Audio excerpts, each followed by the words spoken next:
رات سردی بہت زیادہ تھی۔ ٹھنڈ کی وجہ سے مجھے سکون سے نیند نہیں آ رہی تھی۔ کمبل صرف ایک ہی تھا، اس لیے مجھے اسی میں سونا پڑا۔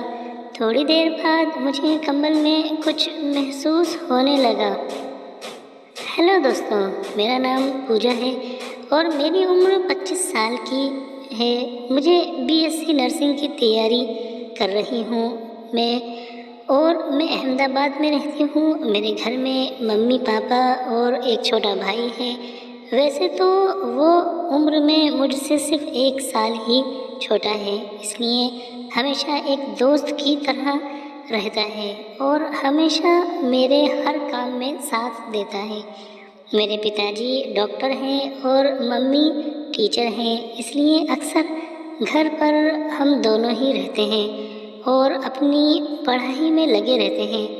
کچھ دن بعد میرے کالج کی سردی کی چھٹیاں لگنے والی تھیں، تو ممی نے مجھ سے کہا کہ تم دونوں اپنی بوا کے گھر دہلی چلے جاؤ۔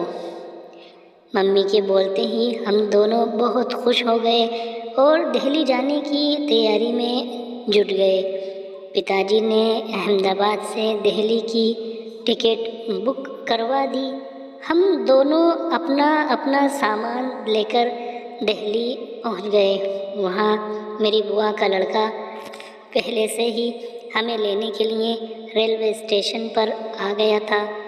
ہمیں دیکھ کر وہ بہت خوش ہوا اور ہم سب کار میں بیٹھ کر گھر پہنچ گئے۔ بوا جی پہلے سے ہی وہاں ہم دونوں کا انتظار کر رہی تھی۔ شام کا وقت ہو گیا تھا۔ ہم دونوں فریش ہو گئے اور تھوڑی دیر میں بوا جی نے ہمیں کھانے کے لیے آواز لگا دی۔ ہم سب نے ساتھ میں بیٹھ کر کھانا کھایا اور اس کے بعد خوب ساری باتیں کی۔ میری بوا بہت مزاحیہ ہیں۔ پھر کچھ دیر بعد بوا جی نے کہا کہ تم دونوں بہت تھک گئے ہوں گے، اب رات بھی بہت ہو چکی ہے، تم دونوں آرام کرو۔ ہم دونوں بوا جی کو گڈ نائٹ بول کر روم میں سونے چلے گئے۔ دیر رات مجھے روم میں ٹھنڈ لگنے لگی اور روم میں ہم 2 لوگ تھے اور کمبل صرف ایک ہی تھا جسے بھائی نے پوری طرح سے لپیٹ رکھا تھا۔ میں ٹھنڈ کی وجہ سے سکڑ رہی تھی۔ مجھ سے ٹھنڈ اب برداشت نہیں ہو رہی تھی، تو میں بھی بھائی کے کمبل میں گھس کر لیٹ گئی اور مجھے نیند آ گئی۔ لیکن کچھ دیر بعد مجھے ایسا احساس ہونے لگا جیسے کوئی چیز میرے جسم کو ٹچ کر رہی ہے۔ مجھے نیند اتنی تیز آ رہی تھی کہ مجھے کچھ ہوش نہیں تھا، لیکن مجھے اب مزہ آنے لگا تھا اور دھیرے دھیرے میری نیند بھی کھلنے لگی تھی۔ ہم دونوں اب پوری طرح سے کمبل میں بھرپور آنند لے رہے تھے۔ تھوڑی دیر بعد ہم دونوں ایسے ہی سو گئے۔ وہ رات میری زندگی کی سب سے حسین رات تھی۔ ہم دونوں صبح دیر تک سوتے رہے۔ بوا جی نے آ کر دروازہ کھٹکھٹایا اور آواز لگائی۔ ہم دونوں جلدی سے اٹھے اور باتھ روم میں جا کر فریش ہونے چلے گئے۔ اس کے بعد ہم دونوں جب تک بوا جی کے گھر پر رہے، ہم دونوں نے خوب انجوائے کیا۔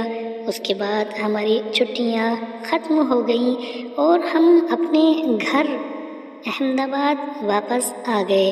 پھر جب بھی ہمیں موقع ملتا، بھیا اور میں مل کر خوب انجوائے کرتے۔ ایک بار تو ممی کو شک بھی ہو گیا تھا، لیکن ہم دونوں اکثر اسی طرح ایک دوسرے سے لڑتے جھگڑتے رہتے ہیں، تو انہوں نے یہ سوچا کہ ہم دونوں شاید پھر سے لڑائی جھگڑا کر رہے ہیں۔ تھوڑی دیر بعد دونوں پھر سے نارمل ہو جائیں گے اور یہ کہہ کر اگنور کر دیا۔ دوستوں، اگر آپ کو یہ کہانی پسند آئی ہو تو اپنے دوستوں کے ساتھ شیئر ضرور کریں اور ہمارے چینل کو سبسکرائب ضرور کرتے جائیں۔ دھنیہ واد، تھینک یو۔